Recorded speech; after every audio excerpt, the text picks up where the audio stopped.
यानंतरची बातमी परभणीतली आहे। परभणी हिंसाचार प्रकरणी आता पोलिसांनी 50 जणांना ताब्यात घेतलेलं आहे। परभणीमध्ये सध्या पोलिसांचा तगडा बंदोबस्त आहे।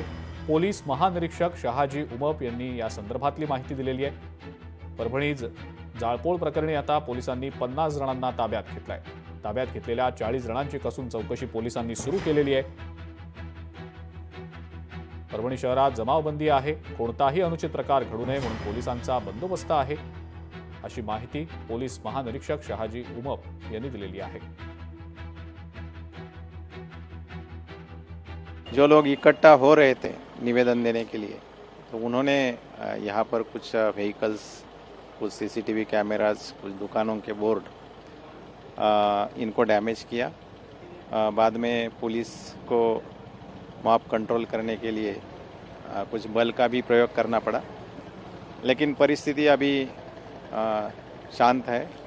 यहाँ पर जो भी घटना हुई है, ये घटना करने वाले लगभग 50 लोगों को हमने हिरासत में लिया है और उनके खिलाफ अभी मामले दर्ज करने की कार्रवाई जो है वो शुरू है। मी सरकारला आवाहन करतोय की त्वरित या संविधानाची अवहेलना करणाऱ्या, विडंबना करणाऱ्यांवर आणि संविधान प्रेमी जनतेच्या भावनांना ठेच पोहोचवणाऱ्यावर त्वरित कारवाई करा। त्याबरोबरच मी संविधान प्रेमी जनतेला आवाहन करतोय की आपणही थोडी शांतता बाळगा।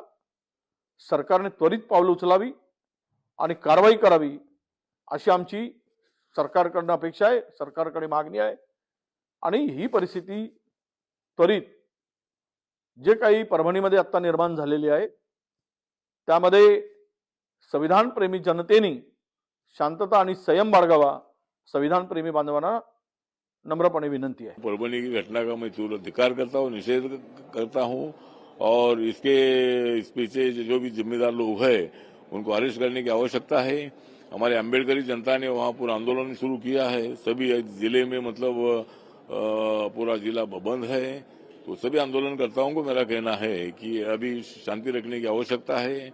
आरोपी को अरेस्ट कर दिया है, उसको कठोर कार्रवाई उनके ऊपर होने वाली है, तो सभी लोगों ने शांति रखनी चाहिए, ऐसा मैं अपील करता हूँ और ये घटना का तीव्र निषेध करता हूँ। परभणीत घडलेलं कृत्य हे काम माथे फिरून केलेलं आहे, तो ठार वेडा आहे। सर्व परभणीकरांना याची कल्पना सुद्धा आहे। त्याला अटक करण्यात आलेली आहे। संविधान आपल्या सर्वांसाठी सर्वतोपरी आहे, सर्वोच्च आहे।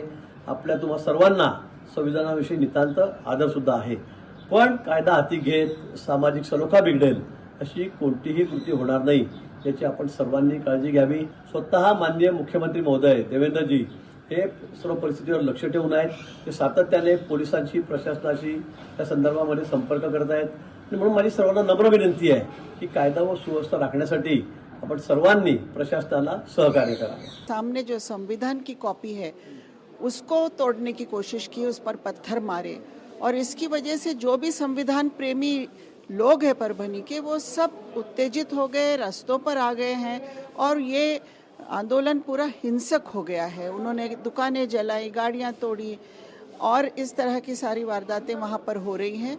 मुझे बहुत अफसोस है। सबसे पहली बात तो ये है कि संविधान की बेइज्जती ये इस भारत में कोई सहन नहीं कर सकता है, क्योंकि हम जिस देश में रहते हैं हमारे लिए संविधान सबसे आदरपूर्ण है।